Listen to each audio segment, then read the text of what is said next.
Hey guys, it's Candace. And it's Elena. And you're listening to Cousins on Crime.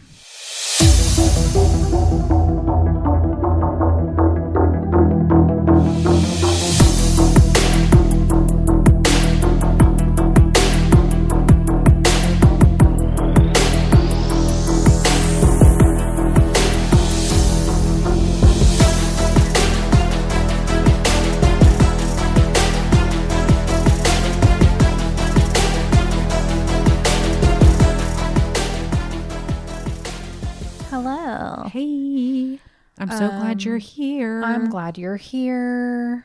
Sorry, in our last episode, I was like, go away if you don't like it.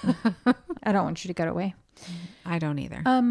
Would you, though, please present your corrective criticism in a nice way? Yeah. Yeah. Yeah, we want this show to be It's not that enjoyable. we don't want criticism, because we know that's what makes us better. Yeah, of course. Say, hey, I love when you guys do this type of show. Or, Hey, you can do this better. yeah, because we want to improve. Yes. And also go give us a rating if you like us. If you like us only. Yeah. It's 5 stars or nothing. I love when we get messages, just I know, I any do messages from anybody. I'm like, ooh, a new message. I know, I love it. I recently got an email from a friend of Angie. We covered Angie and Alfredo. Oh, yes. Their murders several weeks ago. And she wrote in, it's nice when victims' families and friends listen to the episode and feel, I mean, I'm sure it's really, really hard for them to listen of course, to. Yeah. But it's nice to know that, your loved one is not being forgotten. So Yeah. And Anyway. we really do try to honor them yeah. in a good way. So Yeah. And I did read a comment that kind of made me sad. It was actually on Angie's episode, and someone was not happy that we were laughing during the episode. okay, I did not see that. I mean, sorry. So here's the thing. I'm just a really awkward person, and you have to just know my heart is for the victims. I never, ever, ever would make light of a crime or someone's murder. I think it's just that speaks to my awkwardness and my storytelling and my imperfections, and my heart is for telling the victim stories, and so I would never. It's the thing about it is that what we talk about is so dark. Yeah. And really, it's not that we're making light of what happened to them. It's just we have to have a positive atmosphere, because we can't stay in that. And that's just who we are. And I do. And the other thing is that I'll make a joke during when I'm telling a story, and often it's out of like anger. It's out of anger that the laws are the way they are. It's out of anger that our victims are murdered because someone was let out of prison when they shouldn't have been. And that's my way of, being like, what am I to do here? Yeah. We mean no disrespect ever. For sure. Oh, Lena, you're in the clear here. I think it's really just me, but, and maybe I'm over reading it, but I still would like to say I would never, ever make fun of. Absolutely not. Yeah. My heart is, and if you've been listening to the show long enough, you already know that. Oh yeah. This was like a person who had just listened to that episode. Oh, So I get where they're coming from. Yeah. That's their first interaction, and they don't know me that well. So It I could get seem. that. Yeah. Okay. But anyways, yeah. So with that being said, let's get into my story here. Okay, come on. So on Thursday afternoon, November 16th, 1995, Elaine Sobek was waiting by the phone for her daughter Linda Sobek to call her back and let her know how her job had gone that morning. Linda was a successful model. Oh. And when Elaine spoke with her just before 11 a.m., Linda told her that she was doing this last minute photo shoot And she was like running late. So she even kind of had to rush her mom off the phone to go meet this photographer. That sounds fun. It does sound fun. And she was probably like, okay, baby, you go on, girl. So after hours of waiting with not hearing anything back, Elaine got a little impatient and called Linda, but she reached Linda's paging service message. You remember those back in the day? And Linda had recorded this message just after she got off the phone with her mom. The message said that Linda would be unreachable until later in the day and would return phone calls that evening. Well, Elaine was promised a phone call that afternoon. So while she was like not a helicopter parent by any means, something felt off. A mother just knows, you know. And after a couple more pages with no returned call and a growing pit in her stomach, Elaine contacted Linda's best friend, Brooke. Well, Brooke learned that Linda had missed an important costume fitting that afternoon. Oh, no. So she is now getting a call from her best friend's mom saying she hasn't heard from her. And now Brooke's freaking out. Yeah. So Elaine and Brooke did not hesitate to call police and report Linda Sobek missing. I love when your friends and family are so in tune to who you are and where you're at that they know something's wrong. Yeah, exactly. And I'll get into it, but Linda was that type of person. She was very accountable. Okay.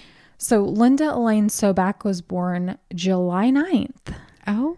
My birthday, July 9th, 1968. That was not the year I was born, but as she grew up in South Bay in Los Angeles County, she was described as sunshine, as sunny as California. Like her friend said, if you looked up the definition of a California girl, there would be a picture of Linda. Oh, wow. She was outgoing. She was easy to get along with, and she was very close to her family.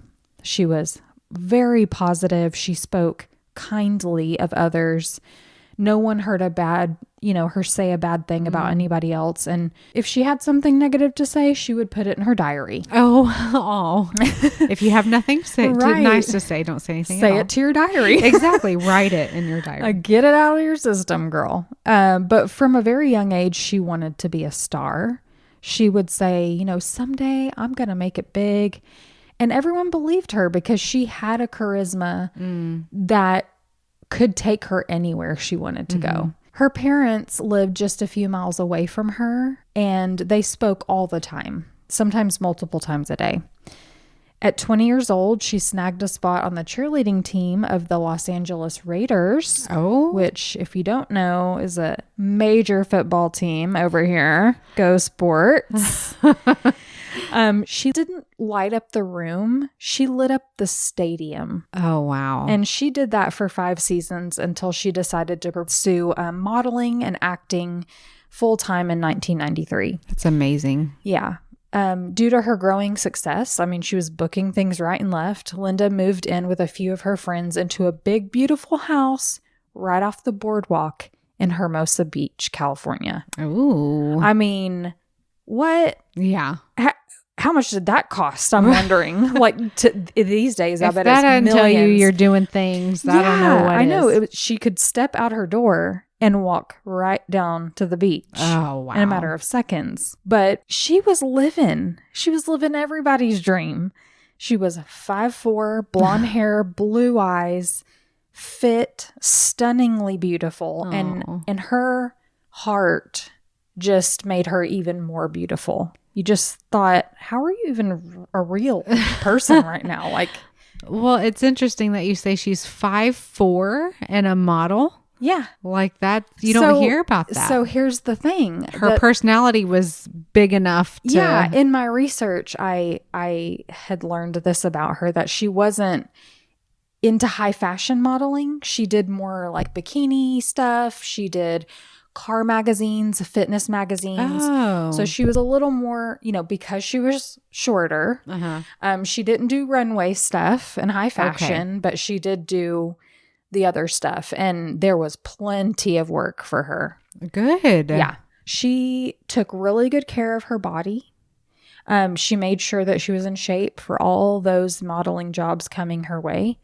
She would avoid alcohol and she wouldn't stay out super late. So she made sure she got enough rest for the next day. And at 27 years old, Linda became a born-again Christian. Oh. I think she was raised in the faith, but she had recently decided that that was something she wanted to prioritize. So she got baptized in her friend's pool in her backyard. That's so sweet. Dedicated herself to the Lord. You go, girl. She wanted to make that a priority moving forward, which is also interesting, don't you think? Because of the industry she was in. It's difficult to... And the people she was around and the kind of crowds. Like, you can tell that she was, like I said, she didn't go to those parties. She didn't need to network. She didn't need to crawl on the floor to get a job. And she wasn't going to do that. She had standards. But it's interesting to me that she chose that time in her life to, get back into her faith. Love it. One of Linda's fellow Raiderettes said that Linda dreamed of getting married and having babies someday. She was a family girl. She loved her friends' babies, her cousins, and whoever she had in her life that was a baby. She loved it. But for now, Linda was living her dreams. And like I said before, she was gracing the cover of fitness and auto magazines, and she was even breaking into acting at this point. She had a boyfriend at this time, though most reporting doesn't even mention him. So they had spoken about 8 a.m. the morning she vanished, and they talked about attending her parents' barbecue that was going to be happening that weekend. He was flying back in town from being out of town. I don't know if it was work or pleasure. But she even toyed with picking him up from the airport. But she had a jam-packed day that day, which is why her mom, then her friends, really grew concerned when they didn't hear from her after that last-minute photo shoot. Yeah. So remember that important wardrobe fitting that Linda was a no-show for that afternoon? Well, it was for a very small role that she had landed on the hit show Married with Children. Oh, my goodness. Yes. There was no way she would have missed that. That was big time. Right. In this industry, you don't show up for a wardrobe fitting. They're going to pick someone that looks exactly like you to do that same part, and they're not going to bat an eyelash. So she was eager to branch into acting, and this opportunity was massive. I mean, she was going to get primetime exposure, possibly network with other people on set that could lead to bigger and better things. The modeling agency that she worked for had no record of this last-minute photo shoot that her mother was talking about to police. Weird. They're trying to figure out where she went, who she was with, and the modeling agency said, "We didn't book it for her. It must have been a freelance job that she took." It's the hustle of the entertainment industry. When you're working a working model or actor, you may not always go through your agency to get jobs. You may be approached by someone and agree to do something. And that's not a conflict of interest or something? I don't know. Some contracts will forbid you to do things like that. Okay. I don't know if hers Maybe not did, all of but them. Okay. I think, just starting out and getting on your feet, you're willing to do pretty much anything. Okay. Unlike in most missing persons cases, when Linda's mom contacted Hermosa Beach Police Department to report her daughter missing, they didn't dismiss her. How refreshing. Yeah. They're like, this beautiful girl. We got to find her. And they did what we beg police to do every time. They said, you know what? Linda was grown. Yes, she can come and go as she wants. But they quickly looked at her life. She lives on the beach. Wow. She has a boyfriend. She has this successful career. Why would she leave all this behind? She wouldn't. She wouldn't. And then she has all these family members and friends saying, she's accountable. Like, she wouldn't do this. Now, in retracing Linda's steps leading up to her disappearance, I bet they felt just stumped because nobody knew where she was. Nobody knew about this photo shoot. Yeah. Nobody knew. Elaine Sobek did her best to provide police with a good starting point. What she had. She knew her daughter well, but she really didn't know much about this photo shoot. She didn't. But thank God she even told her mom about. That's it. Yeah, that's it. Because actually, Linda had coffee with one of her roommates that morning, and she didn't even mention the photo shoot to her roommate. Oh, okay. And once we get through this story, I'll kind of talk about why I think that is. You'll have to remind me. Oh, okay. Sometimes when I edit these episodes, I'm like, I'll get back to that. And I never get back to that. You're going to have to remind me. Okay.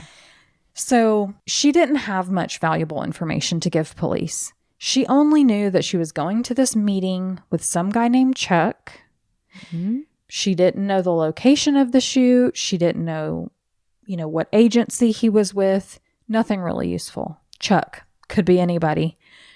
In Linda's pager message, she said that she was going to be on a remote shoot and would be unreachable. So here's another small piece of the puzzle. Remote. She didn't expect to be in contact with people for a certain amount of time. Okay. But there's a lot of remote places in Los Angeles. I mean, tons. So where do they even start? Investigators learned that Linda had a lunch date that she had canceled shortly after speaking with her mom that morning, telling the friend that she was going to do a last-minute photo shoot. Okay. So they were getting the impression that this photo shoot was the key to figuring out what happened to her. For sure. For whatever reason, she had squeezed this into her morning ahead of a full day of plans. So Elaine stressed to police her daughter was very careful. Safety conscious. I mean, when it came to her career, she wasn't naive. She wasn't easily drawn into sketchy situations.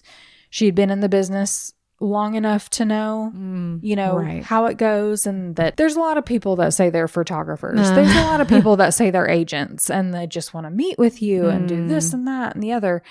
I remember as a kid when I was in acting, I remember meeting with several agents. Yeah.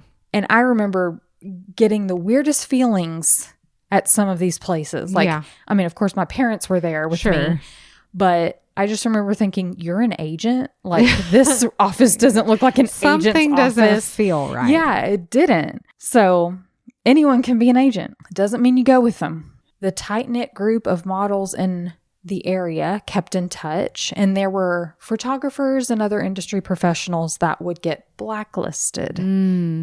So they'd work with someone that was creepy or a situation that was uncomfortable to them, and they would start telling people, like, don't work with this person, or maybe their agency would get a bad vibe from somebody and blacklist them. Linda took no exception to that.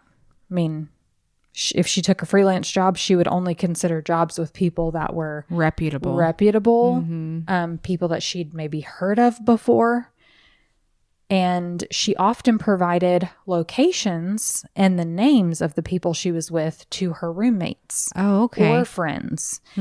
Sadly, this time she didn't, because it was last minute. Yeah. Speaking of Linda's roommates, they were able to provide police with information about what Linda may have been wearing that day. So there were a pair of Ugg boots that Linda owned. They were called Funky. In a book I read. They were missing from her closet. So that could have been part of the attire. They also identified a couple pieces of clothing that were unaccounted for. And I think one of her roommates saw her that morning. The one she had coffee with. I'm not sure if Linda changed after coffee. For this last minute photo shoot meeting. She probably did. So they were just kind of looking around her room to see if they could find anything that was missing. But nothing else was taken that would indicate she planned to leave overnight. Right. Her toothbrush, her makeup, her other personal care items, they were all left at home. 4 days passed. 4 days since Linda was last seen, and the police appealed to the public for help in locating her. giving what little information they had because they really didn't have much information. They posted pictures of her as well as a description of her make and model of the car she drove with the license plate number, because Linda did drive away from her home that day in her car and they still hadn't found her car. Yeah, but she hadn't contacted her parents. She hadn't contacted her boyfriend. But usually, I mean, in missing persons cases, we sometimes will find the car like the next day or a couple days later. And we'll talk about why it wasn't found for so long. So police, see, this is my awkwardness. That's why I'm laughing. Police also announced a reward for $20,000 for information leading to Linda's whereabouts. Okay. Back in 95, that was a good chunk of money. Yes, it was. Everything the media were putting out there was also printed and distributed on missing person flyers paid for by her boyfriend and her friends. Her loved ones took to the streets, handing them out just by people passing by, going into businesses, hanging them on light poles. They were even knocking on car windows as they were stopped at the traffic light, handing them out. Pretty soon, everyone in that town had Linda's face fresh in their minds. They even began fundraisers for more money to add to the reward fund. Okay. They thought, maybe that's not enough.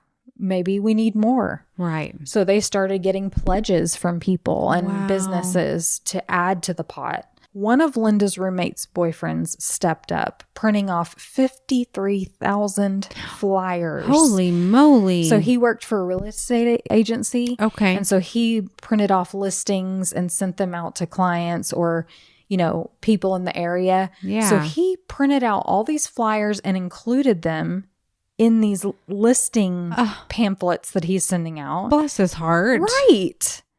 That's amazing. That really is. This is not enough, you say, to find Linda? Well, they also hired a famous private investigator who'd worked for people like Michael Jackson. Okay. Yeah, Michael Jackson, Sylvester Stallone. Linda's parents would speak to news outlets and radio stations any chance they got. Yeah. So that the news cycle wouldn't move on to something else.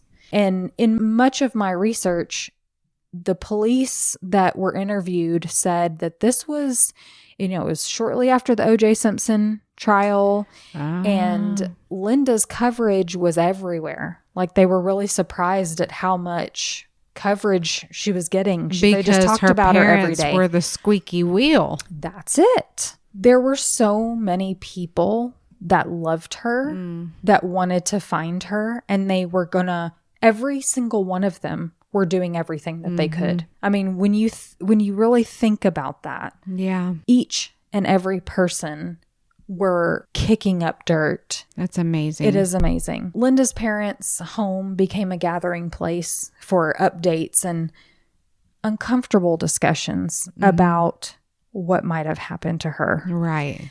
Those hours and minutes with no information have to be the most excruciating part of having a missing loved one.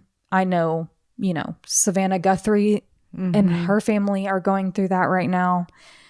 That case is wild. And I don't know what's going to happen by the time this episode airs. Yeah. We're recording this in advance and that's just a story for another time. But police were doing what they could. It wasn't like present day where they had all this cell phone data and that's what I was going to ask. Right.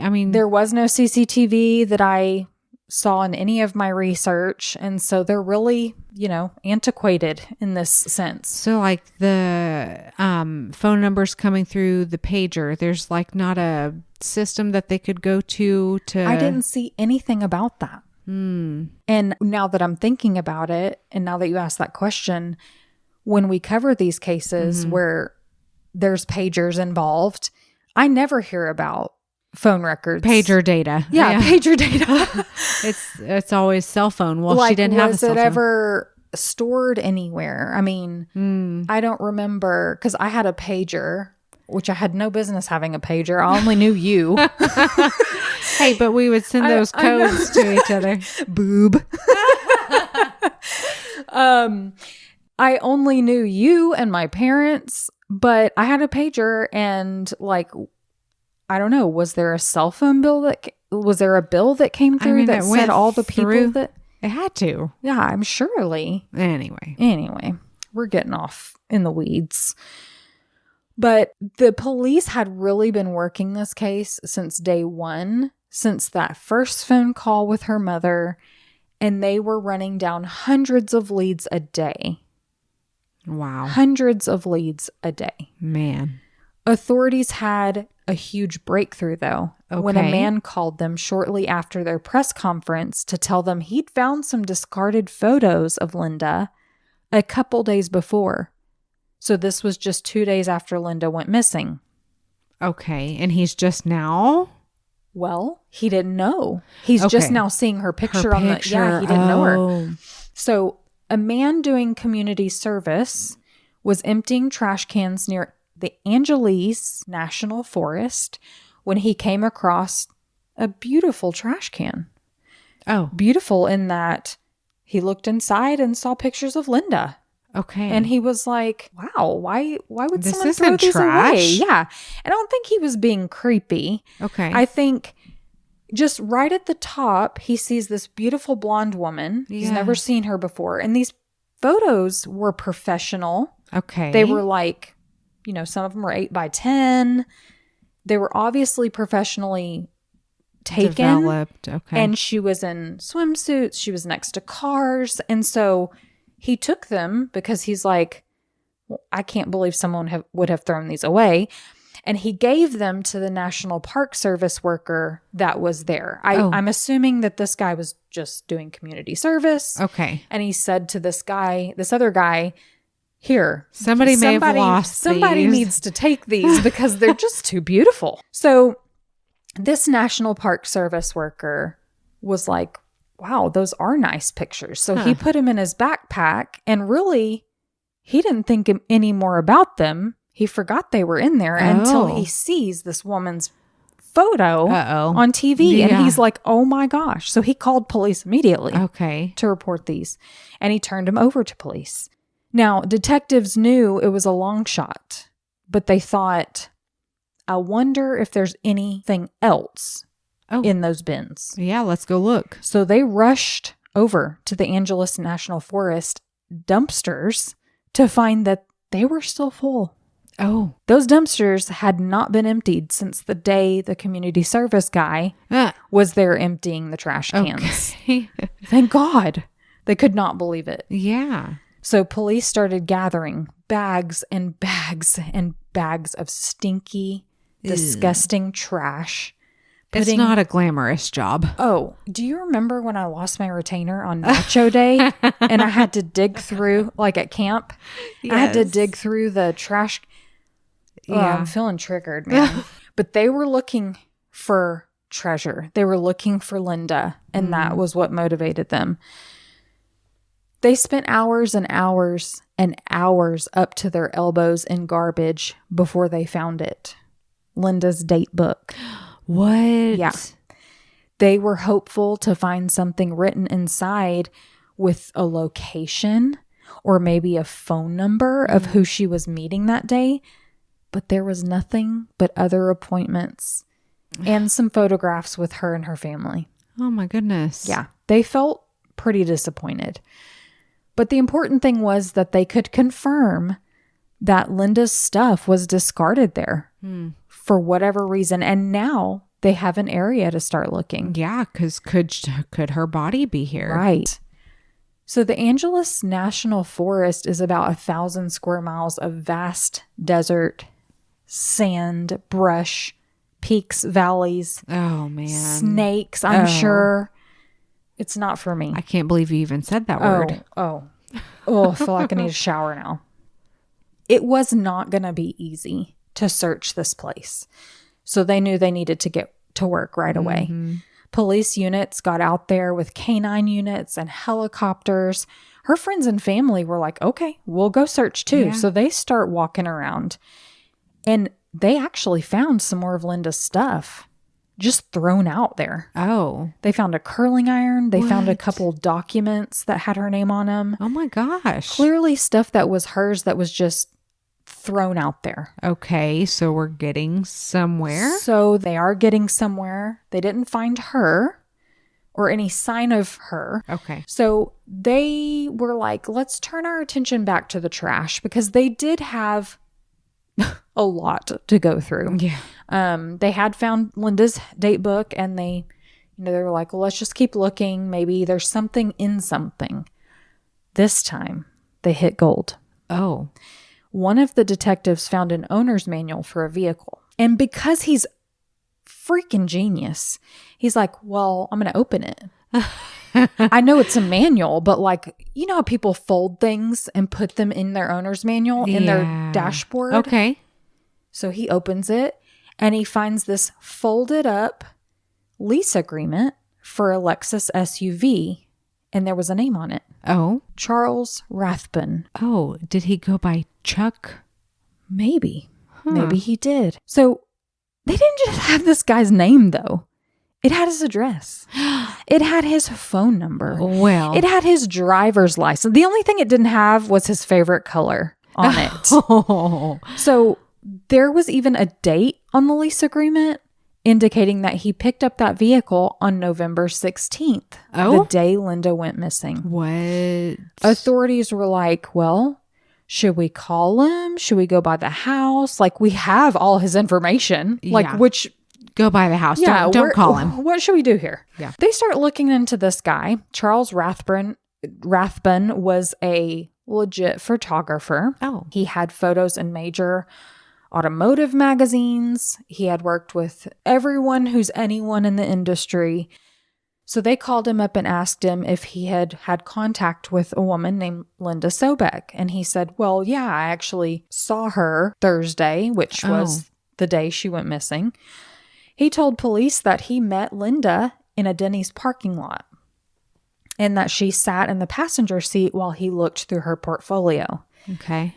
After a short conversation, he told Linda, I just don't think you're right for this job. And she got out, got in her car, and drove away. Right. It was a huge revelation to detectives. He just admitted to having Linda in his car. Okay. At some point. Yeah. So they asked Charles to come into the station for a more formal interview. And they thought, while he's on his way, let's have somebody run over to Denny's. Oh, yeah. And they weren't looking for a grand slam. They were looking for Linda's car. And there it was. Linda's white 1992 Nissan Sports Coupe was sitting right there in the parking lot. Remember her car description, the license plate. It was all over all over the place, all over the news, all over the flyers, right next to her face. But we're talking about Denny's, the restaurant that never sleeps. I mean, you've got cars pulling in and out. There's never a time when that parking lot should be empty. Right? So there's never a time when someone's like, oh, that white car's still there. Yeah. You know what I mean? Like, there's just always white cars. And she's got a two-door sports coupe that looks just like everybody else's two-door sports coupe. Okay. So they find Linda's car. It's still got the anti-theft device on the steering wheel. Okay. Yeah. Kids these days will not know what that is, but just look it up. She had not gone anywhere in that car after she met him in the parking lot that day. So the more they look into this Charles Rathbun, which is a stupid name and it's hard to say, they were starting to see that while he was successful in the industry, he didn't have the best reputation. Oh. He was arrogant, he was rude, and people didn't like working with him. And most surprisingly, his behavior kind of gave people the impression that he didn't like women very much. Oh, gosh. Particularly blondes. Oh, man. So he'd be cordial enough while he was snapping the pictures, even kind of flirty, like, oh, sexy, Oh, I I remember as a kid. Oh, no. Doing photo shoots and the photographer saying sexy. And I just remember thinking, no.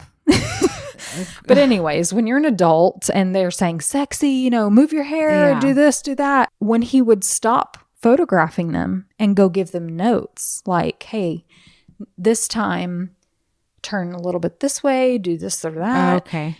He would put them down. He would insult them. What? Yeah. And say really rude things to them.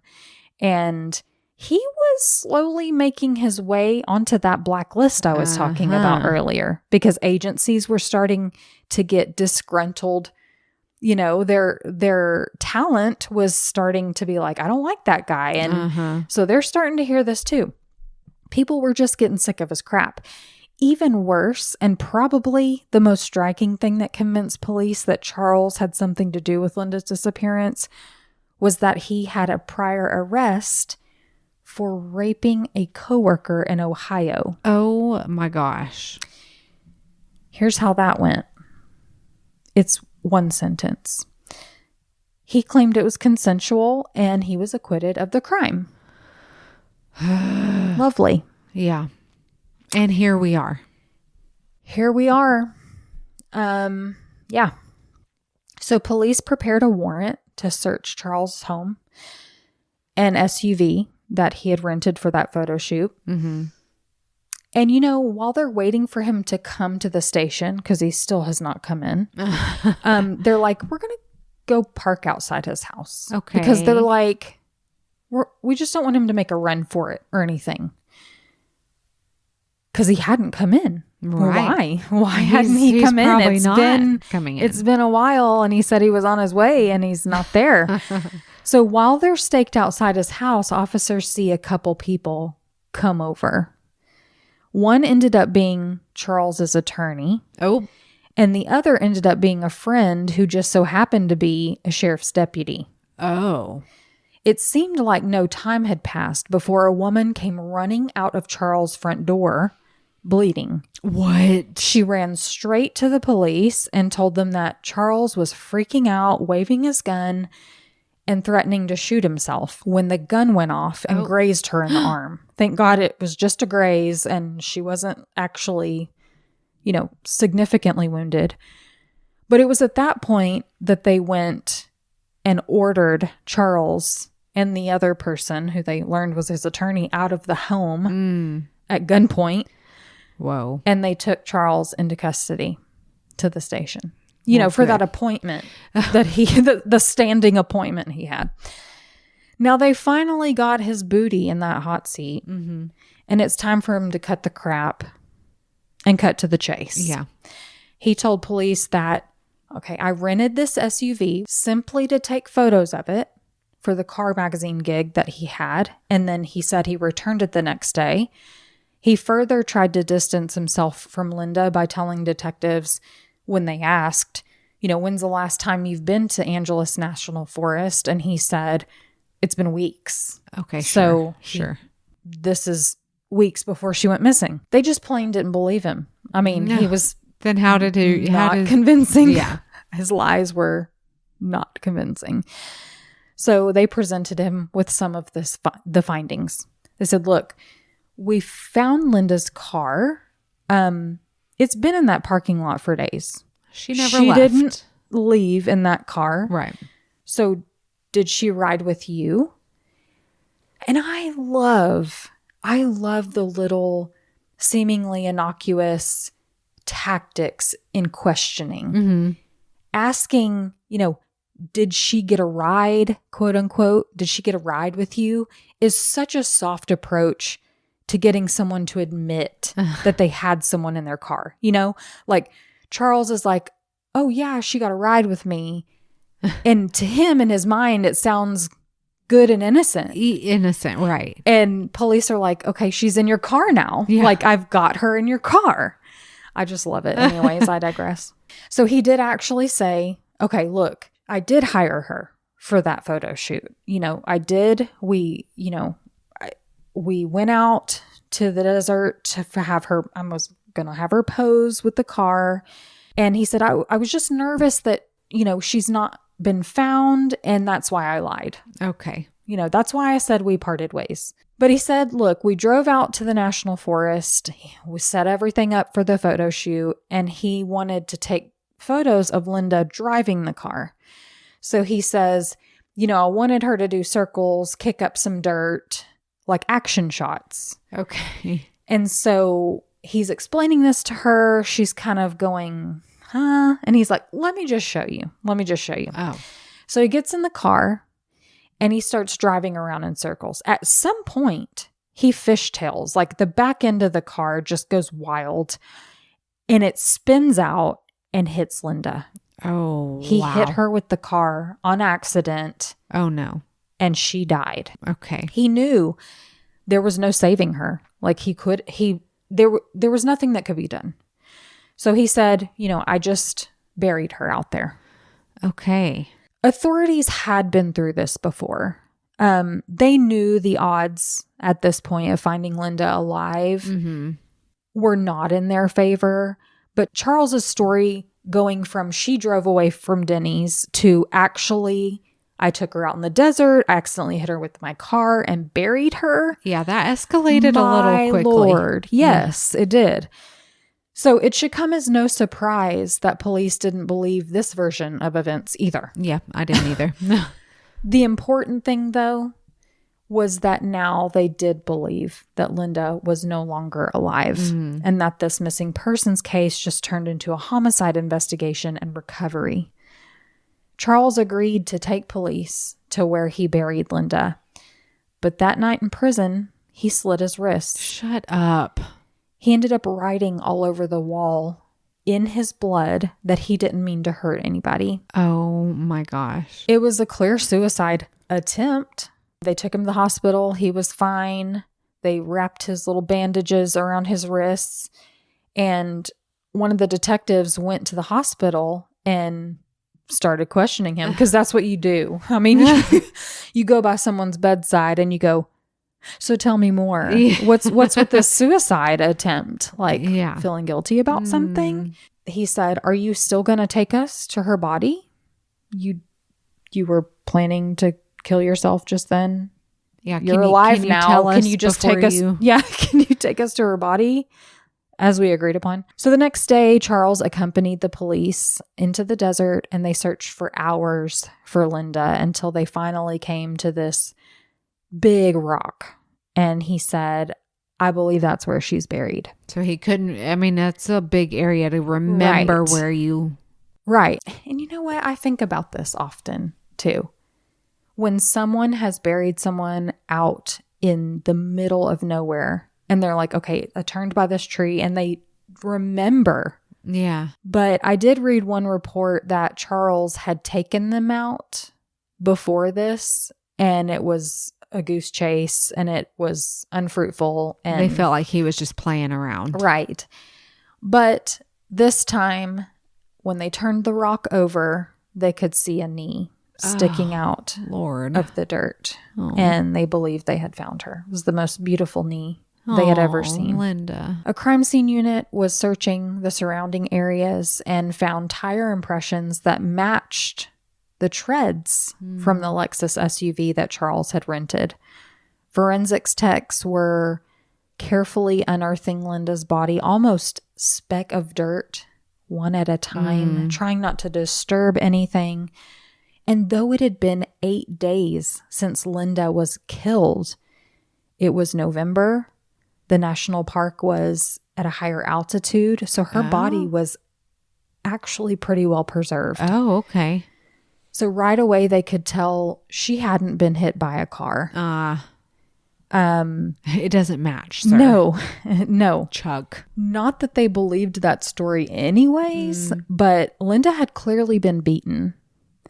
They noticed blood behind her ear, which was actually from her earring being driven into her neck from a blow to her head. Oh.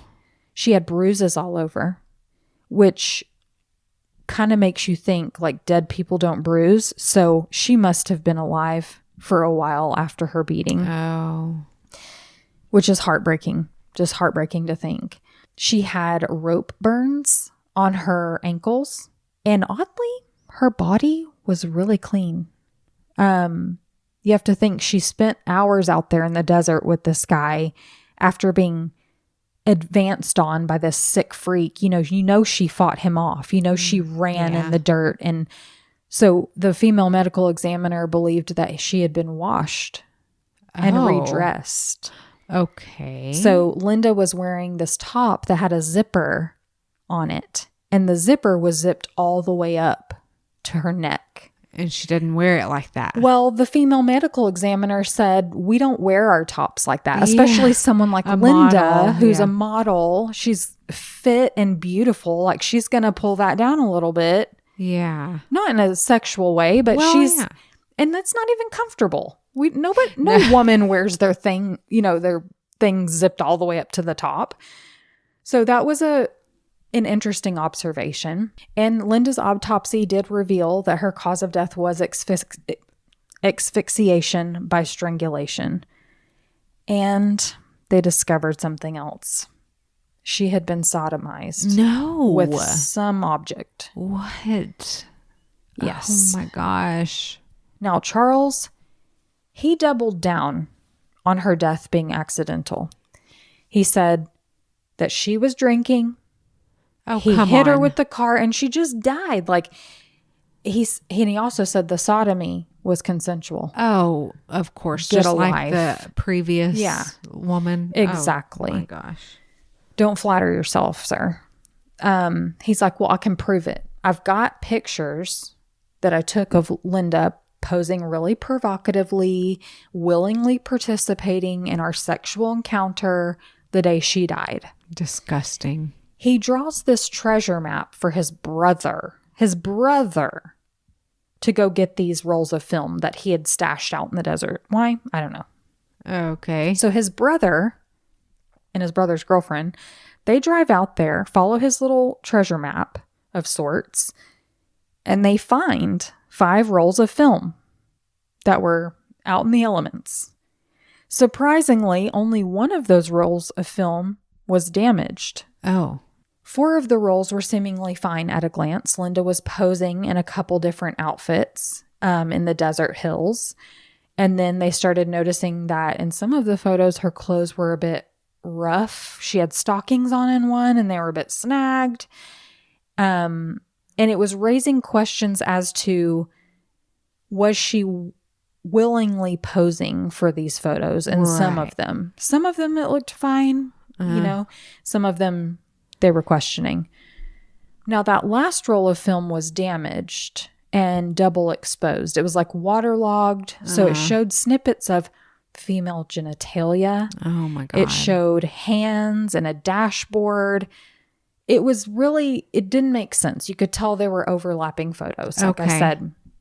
And it didn't prove anything. It didn't prove that was even Linda that was being photographed in that particular roll of film. And something I didn't mention that I should have, but his brother, when he retrieved these rolls of film, he printed them all out. He didn't turn them over to police. Oh, that's not a good idea. That's kind of tampering with evidence. Thank you very much. Come on, guy. So they, in discovery, of course, for trial, they end up getting a hold of these photos. And so police worked with an aerospace company to figure out what they were looking at in these damaged photos. Like, can we enhance these photos? Can we separate the images somehow? And like the dashboard, they noticed that the dashboard, the steering wheel, the logo on the steering wheel, that was for an Oldsmobile. It was not even for the Lexus that he had that day. The hands in the photographs kind of looked a little more masculine. So they didn't even believe that was Linda at all in that one particular roll of film. They didn't know what to make of it, but they didn't believe that it had anything to do with Linda's photo shoot that day. Certainly didn't prove that she was a willing participant in any sexual act with him. Charles's murder trial lasted 5 weeks. Charles took the stand in his own defense. He was crying, doubling down of the fact that Linda's death was accidental. Except this time he told the court something different than what he told investigators. Oh, man. He said this sexual encounter with Linda was consensual. They were having sex, and he was a little too rough for her liking, so she was swinging at him. Okay. And so in order for him not to get hit, he grabbed her arms and put his hand on her neck to hold her down because she was trying to hurt him, guys. My. And that compression ended up killing her. No. That one hand that he compressed her neck in those moments that she was trying to hit him killed her. That's what he told the court with a straight face. Now, they presented Linda's toxicology at trial. I'm not sure. I actually don't know if the defense presented this. Her blood alcohol level was 0.13, which could have been the equivalent of 3 drinks because she was a small girl. But nobody believed that Linda would have consumed alcohol at all. Right. I mean, she met this guy in the morning anyways. And she didn't really drink. What she's going to pregame, then go to Denny's and meet this guy. And besides, where was the alcohol? Like, it would have worn off by the time they had done, you know what I mean? It had been hours. Mm-hmm. She had been missing for 8 days. She'd been dead for 8 days. Like, none of that makes sense. No. So things weren't going Charles's way when he got her out there in the desert. The prosecution explained to the jury that he got her out there. Things clearly weren't going as he planned, and he made her drink alcohol. Oh my gosh. So he could maybe regain some sort of control over the situation. The jury learned that when police executed a search warrant at Charles's home, they found over 200 guns. What? I'm not sure if Alec Murdaugh had 200 guns. Why does anyone need that many guns? Why? Anyway, they found a .45 caliber pistol with a reddish substance on the surface of that gun. And it tested positive for Linda's blood. Now, Linda wasn't shot, but she was sodomized. And they believe that this was the object she was sexually assaulted with. Oh my gosh. Yes. So bad. As for the SUV, by the time police got their hands on that, you can imagine that the vehicle had been thoroughly cleaned. However, Josh or Chad or whoever cleaned the car that day missed a couple spots. Oh, yeah? Yeah. The state presented evidence of Linda's blood in the back seat of the car and her blood and saliva on a car cover in the cargo area of the SUV. The jury deliberated for 6 hours, convicting Charles of sexual assault and first-degree murder. He was sentenced to life in prison without the possibility of parole. And Linda's mom shouted, "All right!" I love that. Aww. His brother Robert was never charged with tampering with evidence. Thank you. When he recovered those rolls of film from the desert, didn't give them to police and immediately just printed them off. Like what? That's just too much work for them to charge? I don't know. He should have been. Yeah. I mean, that roll of film that was damaged, how do we know that he didn't damage that one roll of film? Exactly. Or that there's some pictures being held off somewhere. Right. And that's a good point. I didn't dive into the fact that, I didn't learn how many photos that they actually got their hands on. Okay. And so they could have said, okay, this roll of film carries 26 pictures and we got all 26 from this roll. I don't know. I don't know if they were all turned over.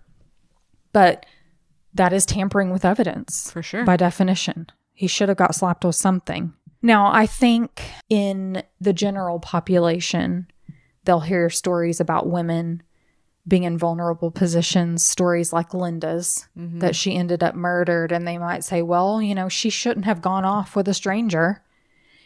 I've read commentary when we cover sex workers and they're like, well, they shouldn't be doing that. Yeah.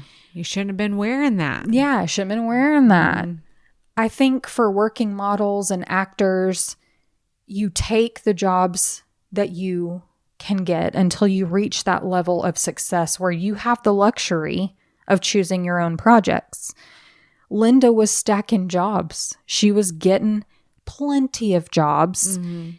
And she had heard of Charles Rathbun. She knew him to be someone who had worked with multiple people in the industry. She had seen his portfolio. Yeah. She believed that she was working with someone legit. Yeah, he wasn't blacklisted at that point. He wasn't blacklisted at that point. The saddest thing about this story to me, besides the fact that Linda was murdered, was that she was very safety conscious. Yeah. She fully expected to be brought back to her car that day.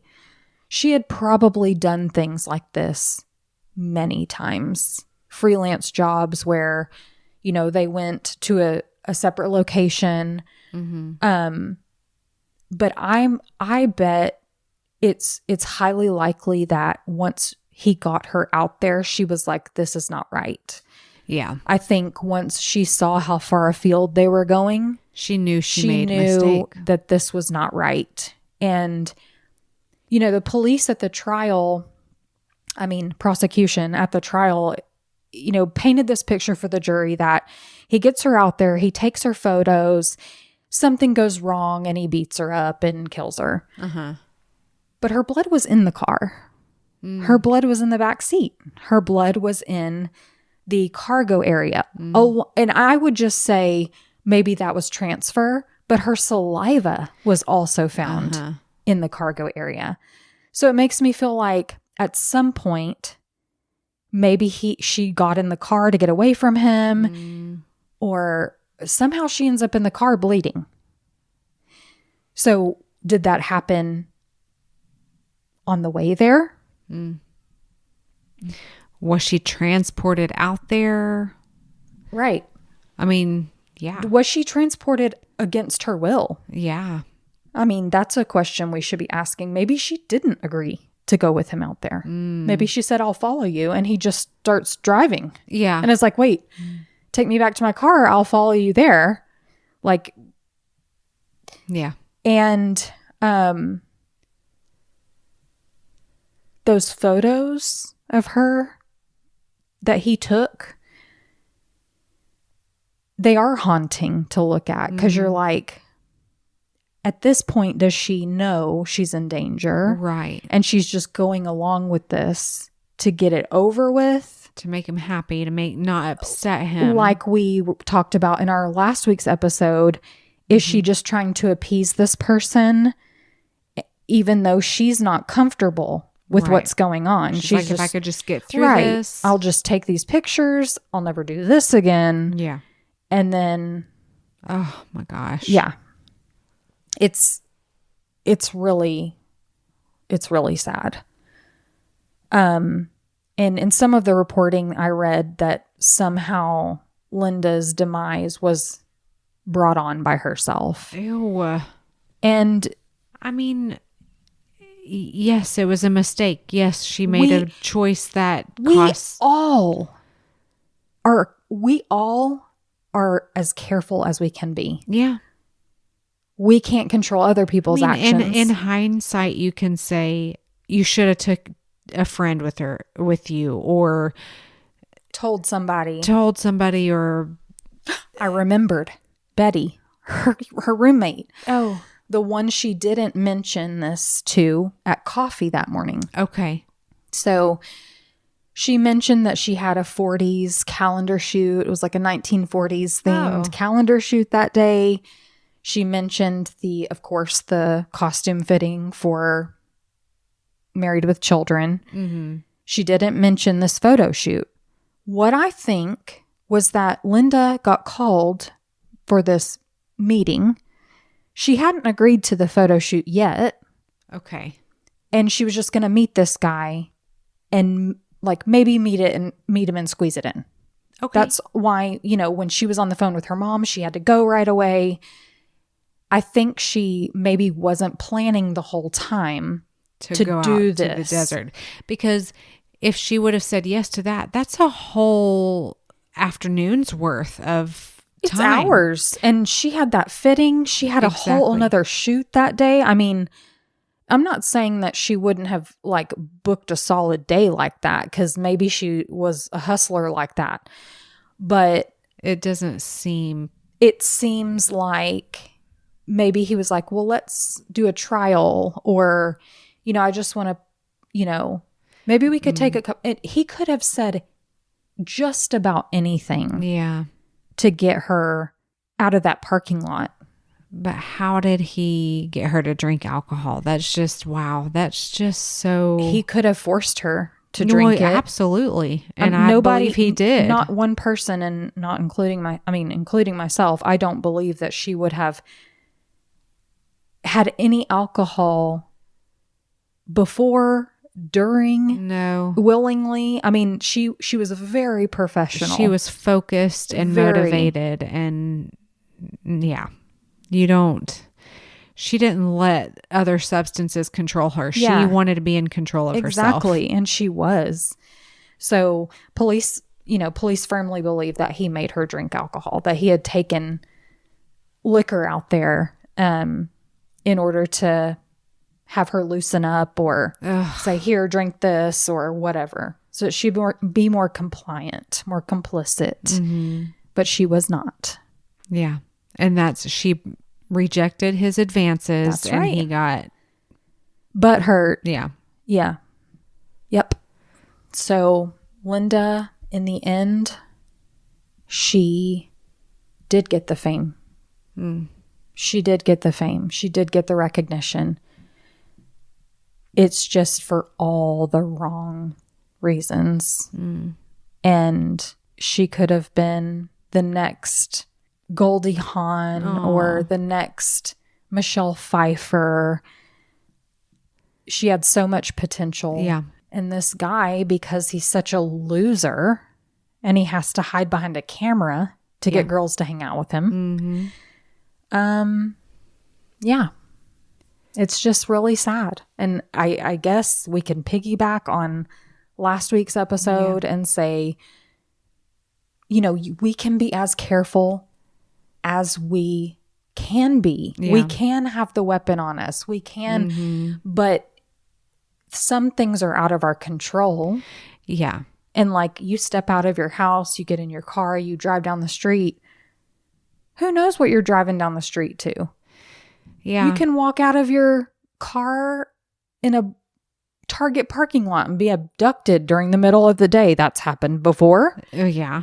I know. I mean, we take steps to be responsible and careful. Yeah. I mean, I've heard people say, "Oh, nobody's going to mess with me," or, you're not invincible. And I don't want to be all like Debbie Downer or sinister. I say that all the time, Lena. Really? And secretly I hope someone tries, because I kind of want to see what you're made of. Yeah, see what I'm made of.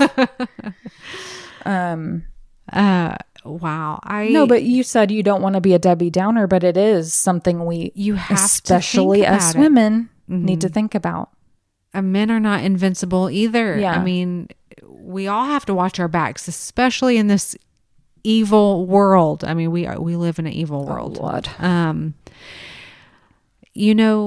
What I think about is we can question all the time, like, she gave her heart to God. She was a Christian.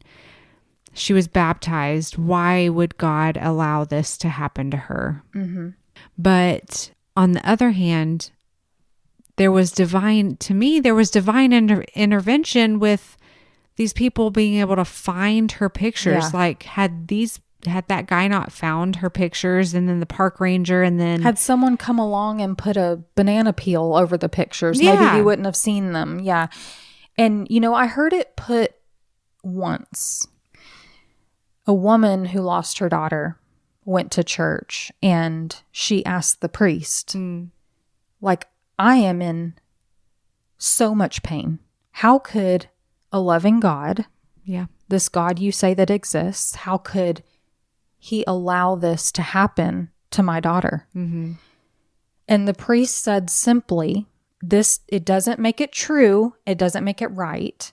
But this really resonated with me because I've always asked that question. I think everybody has asked this question. I think everybody asked the question. And so this priest said, God allows the good people to be good and the bad people to be bad. Oh. And sometimes that overlaps. I mean, that's so simple, but it's so simple, deep. And I was like, well, we do have free will. And so we can do whatever we want. Yeah. We protect ourselves in the way that we can. Yeah. And evil is out there. Yes. Doing what it can and what it wants. It's a very good point. So I just, I have, ever since I had Hazel, I've had crippling anxiety. I think I've always had anxiety. Like, I can think of times when I felt anxious and I didn't know that feeling, like what that feeling was. I didn't know what it was called. But I'm on medication. And if you feel overwhelmed with anxiety, you don't have to live like that. Like, I still get anxious, but especially with what we do and we tell these stories, I'm just so much more aware of things, which is why I carry my box cutter. And why I'm going to go order some pepper spray. That's why some of these stories that are suggested, I'm like, I can't read this right now. I know. And it's even worse with kids. It's even worse because I'm like, oh Lord Jesus, we had a freaking scare. I don't know if I mentioned this on the podcast. We had a school shooting scare a couple of months ago or a month ago. I can't remember when it was. I've tried to forget about it. But someone in Cuba or wherever it was talking about North Texas schools. Yeah. And they had listed off multiple North Texas schools. And while my daughter's school was not one of them, there were a few in her district that were named. Yes.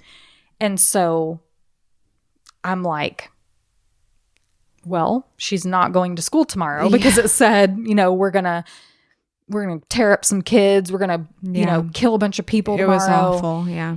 And we just were like, what do we do? Like, what do we do? They found the person that was really? Yeah. No, I didn't. It was a young kid, like a teenage. I don't know if he was a teenager. Was it here or actually in Cuba? He was not in Cuba. He was in the United States, but he was just making these videos, making it look like God Almighty. Yeah, they found him. Well, I sent her to school. Yeah. We talked about it for hours. We went back and forth.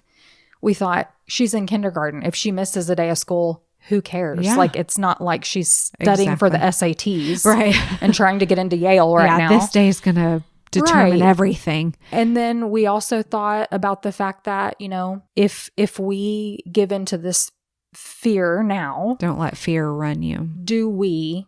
I'm fine with fear because it's like the cost benefit analysis. Like, it costs me nothing to keep her home. Right. Like, yeah, it would impede our work schedules and whatever, but so what? Yeah. In the worst case scenarios, we send her to school and something happens to her. Yeah. So I don't care about fear winning over, but every single time I have this anxiety or something is threatened or whatever, and the police had said, this is not a credible threat. This is, we're releasing this, and her school did release a statement saying, we do not believe this is a credible threat, but we are taking it seriously. And we're taking more precaution. And so I took Hazel lunch that day. Yeah. And I went in there. My feathers were up. I was a peacock. And I said to the women at the front, I said, "Are y'all looking? Y'all on high alert over here?" She goes, "Oh yeah, it's been a normal day. There's been nothing, there's been nothing to note."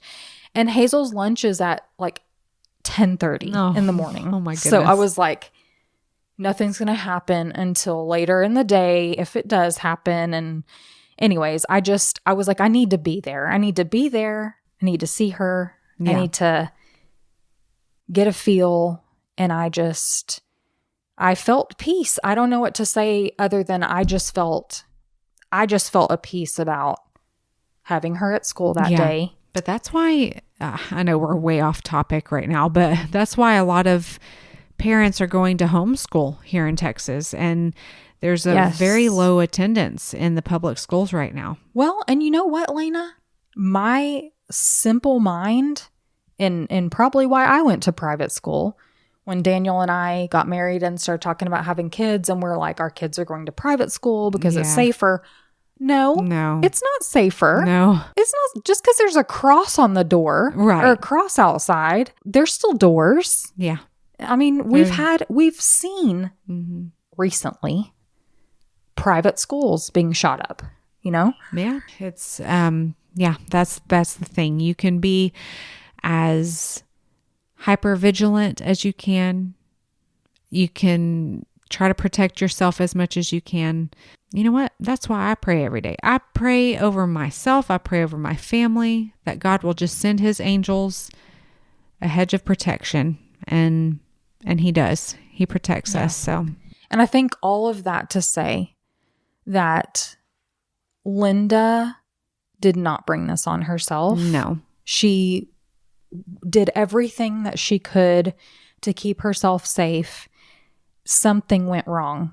Yeah. Something went wrong, and she encountered evil. And it's not on her. No. And I just hope she rests in peace. And I hope she's flies high in heaven. And she's up there just praising Jesus, living next to the beach. Is there a beach in heaven? She's just sun shining and having the best time. Yeah.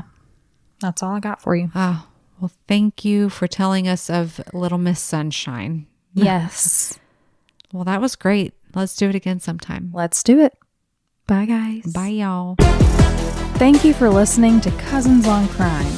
Get connected with us by becoming a free member on our Patreon. Or for just $5 a month, you'll have access to bonus episodes, discussion groups, and much more. If you can't afford $5 a month, we get it. Inflation, am I right? Please consider leaving us a positive review and rating wherever you listen. And don't forget merch. Support our podcast and show the love by sporting t-shirts with our latest designs, or grab an evidence bag to keep the chain of custody for all your valuables. Don't forget to follow our show on your favorite streaming app so you never miss an episode, and get photos and updates on our Instagram at Cousins on Crime Podcast or our Cousins on Crime Facebook page. Have a case suggestion? Email us at cousinsoncrime@gmail.com.